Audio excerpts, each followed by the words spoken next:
खरीप हंगामाला सुरुवात होत आहे आणि अशामध्ये आपल्यासोबत बोलण्यासाठी जिल्हा कृषी व्यवसाय संघाचे जिल्हाध्यक्ष रविभाऊ शेंडे आहेत. भाऊ, काय सांगाल, वर्धा जिल्ह्यामध्ये आपली काय नेमकी परिस्थिती आहे खता संदर्भातली?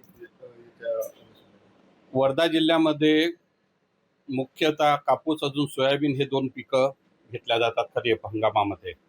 आजची परिस्थिती अशी आहे की युद्धामुळे खताचा जो पुरवठा कमी झालेला आहे आणि गव्हर्नमेंटने DAP अजून युरिया हे या रेटमध्ये कोणताही फरक न पडल्यामुळे DAP 1350 व युरिया 266 रुपये 50 पैसे असल्यामुळे शेतकऱ्यांची मागणी मुख्यतः या दोन खतावरच आहे.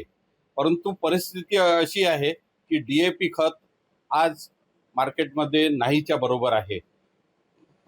पुष्कळ दिवसापासून DAPच्या रॅक्स लागलेल्या नाही. युरिया उपलब्ध आहे, परंतु पेरणीसाठी सुरुवातीला DAP खत लागत असतं आणि त्याची उपलब्धता कमी आहे. सरकारचं धोरण आहे की कोणतंही खत हे पोचता मिळालं पाहिजे डीलरच्या दुकानापर्यंत, परंतु आजही काही कंपन्या दुकानदारापर्यंत पोचता देत नाही आहे. समजा जर युरिया 266 रुपये 50 पैसे आहे तर तो त्याच्या घरामध्ये 280-85 रुपयापर्यंत घरात येत आहे. लिंकिंगच्या बाबत जे मधात आंदोलन झालं होतं, 3 दिवस पूर्ण महाराष्ट्र ऑल इंडिया बंद होतं, पण तरीही छुप्या रूपाने कंपन्या ह्या लिंकिंगमध्ये अजूनही इन्व्हॉल्व आहे आणि डीलरला जबरदस्तीने माल देत आहे. जर तो माल घेतला नाही तर त्याला युरिया किंवा DAP किंवा इतर कॉम्प्लेक्स खते मिळत नाही आहे आजच्या घडीला. आणि बियाण्याचा कुठेही शॉर्टेज नाही आहे, ना सोयाबीनचं शॉर्टेज आहे ना कॉटनचं शॉर्टेज आहे, परंतु तरीही शेतकरी हे अनधिकृत बियाणं घेण्याच्या मूडमध्ये दिसून राहिलेले आहे. जे समजा कंपन्या लिंकिंग करतात तर मग जे विक्रेते आहेत तर त्यांच्याकडनं शेतकऱ्यांना ते लिंकिंग दिलं जातं की ऐच्छिक केलं जातं की काय असतं नेमकं? सरकारचं धोरण आहे की कोणत्याही प्रकारचं शेतकऱ्याला लिंकिंग माल देऊ नये, परंतु जर दुकानदारी जर चालवायची असेल तर माल घेणं गरजेचं होतं.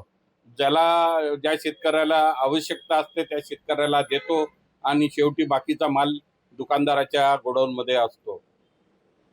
नेमकी अजून काय अडचण येत आहे? सध्याची जी खताची टंचाई आहे, म्हणजे कुठलं नेमकं खत कमी पडत आहे किंवा टंचाई चालू आहे? सध्याच्या परिस्थितीमध्ये DAP आणि कॉम्प्लेक्स खतं आपल्या वर्धा जिल्ह्यामध्ये कमी भासू लागलेले आहे आणि शेतकऱ्याला वाटते की मला वर्षभराचं खत एकाच वेळेस मिळालं पाहिजे, पण सरकारचं धोरण आहे की एकाच वेळेस फक्त DAP 10 बॅग व युरिया 10 बॅग शेतकऱ्याला दिल्या पाहिजे, म्हणजे सर्व शेतकऱ्याला मिळेल. परंतु परिस्थिती बिकट आहे. आज 10 सुद्धा बॅग देण्याची परिस्थिती डीलरची नाही आहे. महेश गुंजाळ, TV9 मराठी, वर्धा.